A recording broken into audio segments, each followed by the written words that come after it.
অতিরিক্ত টাকা খরচ না করে আমরা যদি ঘরে রেস্টুরেন্টের মতো খাবারগুলো বানিয়ে খাই তাহলে কেমন হয় বলেন তো। সত্যি বলতে আজকে সেই ধরনের একটা খাবার আমি ঘরেই বানাচ্ছি। আমি জানি আমার এই খাবারটা দেখে আপনারা কখনো এই খাবারটা রেস্টুরেন্টে খেতে যাবেন না। আসসালামু আলাইকুম, কেমন আছেন সবাই? আশা করি ভালো আছেন। আলহামদুলিল্লাহ আমিও ভালো আছি। প্রথমে দিয়ে দিলাম পরিমাণ মতো একটু তেল, তারপর দিয়ে দিলাম একটু রসুন কুচি। রসুন কুচিটা বাদামি কালার হওয়ার সাথে সাথে মুরগির মাংসটা দিয়ে দিলাম। তারপর দিয়ে দিলাম একটু লবণ আর একটু গোলমরিচের গুঁড়ো আর একটু শুকনো মরিচের গুঁড়ো। তারপর দিয়ে দিলাম একটু টমেটো কুচি আর দিয়ে দিলাম একটু গরম মশলা আর একটু মুরগির মশলা। মুরগির মশলা দিয়ে একটু ভালো করে নেড়ে চেড়ে নিচ্ছি।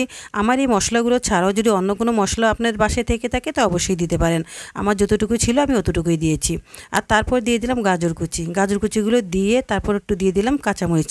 কাঁচামরিচটা আমি ঠিক কুচো কুচো করে দিয়েছি আর লাস্টে দিয়ে দিলাম একটু চিনি। এখন আমি ভালো করে একটু কষিয়ে নেব, এখন পানিটা শুকিয়ে ফেলবো আর টমেটোগুলো একটু গলে গলে যায়। তারপর পাশের চুলায় একটা ডিম ভেজে নিচ্ছি। ডিমটাকে আমি একটু বড় বড় টুকরা করে নেব।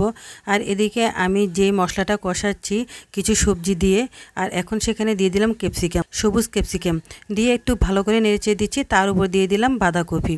এখন আমি আর বেশিক্ষণ কুক করব না, একদমই হালকা কুক করব যেহেতু কালারটা ঠিক থাকে। এখন সবগুলো সবজি ভালো করে আলতো হাতে মশলার সাথে আমি মিলিয়ে নিচ্ছি।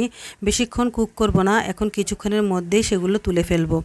হয়ে গেছে কুক, এখন আমি কিছুটা তুলে রেখে দেব।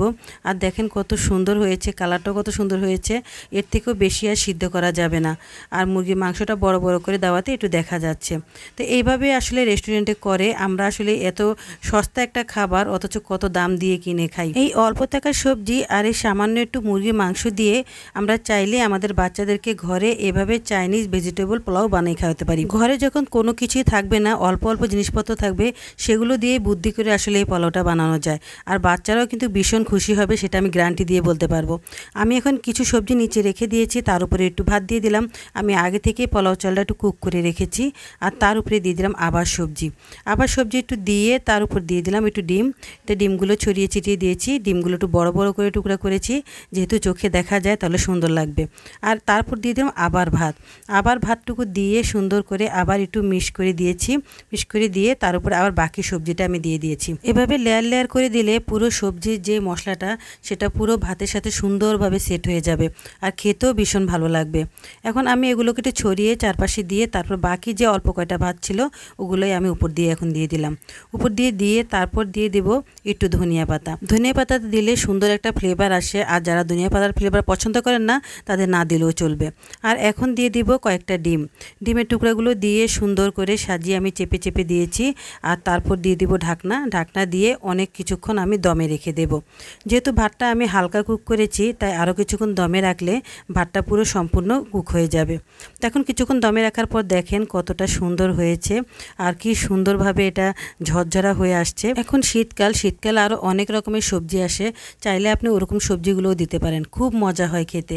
বিশ্বাস করবেন না এত ভালো হয়েছে, আমি যদি আপনাদেরকে খাওয়াতে পারতাম তাহলে বোঝাতে পারতাম। তো যাই হোক, আমার রেসিপিটা যদি পুরোটাই ফলো করে থাকেন তো অবশ্যই আপনারা বানিয়ে খাওয়াবেন। বাসায় বানিয়ে দিলে দেখবেন সবাই আপনার প্রশংসা করবে। আর বাচ্চারা তো আপনাকে ছাড়বেই না, সপ্তাহে বলবে আপনাকে বানিয়ে খাওয়াতে। তো যাই হোক, আমি এখন ওগুলোকে বেড়ে আপনাদেরকে দেখাচ্ছি কতটা সুন্দর হয়েছে, কতটা কালারফুল হয়েছে। তো আমি আগে থেকেই কয়টা লম্বা লম্বা করে আমি ক্যাপসিকাম আর গাজর একটু স্লাইস করে কেটে রেখেছি। আর সেগুলোকে আমি একটু তেলে কুক করে তারপর আমি দিয়ে দিয়েছি। আর এটা এত সুন্দর লাগছে কি আর বলবো, আসলে আমি আজকে কি বানিয়েছি আমি নিজেও জানি না, এত মজা হয়েছে। আর বাসায় মেহমানদের জন্য বানালেও আপনার এই খাবারের প্রেমে পড়ে যাবে, সত্যি বলছি। কারণ আমার কাছে এত ভালো লেগেছে, আমার বাচ্চাদের কাছে এত ভালো লেগেছে।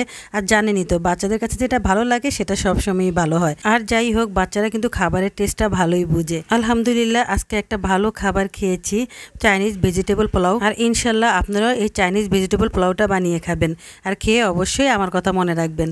তো যাই হোক, আমার ভিডিওটা কেমন হয়েছে আজকে অবশ্যই আপনারা কমেন্ট করে জানাবেন। আরও এমন নতুন নতুন ভিডিও পেতে পেজটা ফলো করে দিবেন। আর ভালো থাকবেন, সুস্থ থাকবেন। আর দেখা হবে আগামী ব্লগে। এ পর্যন্তই, আল্লাহ হাফেজ।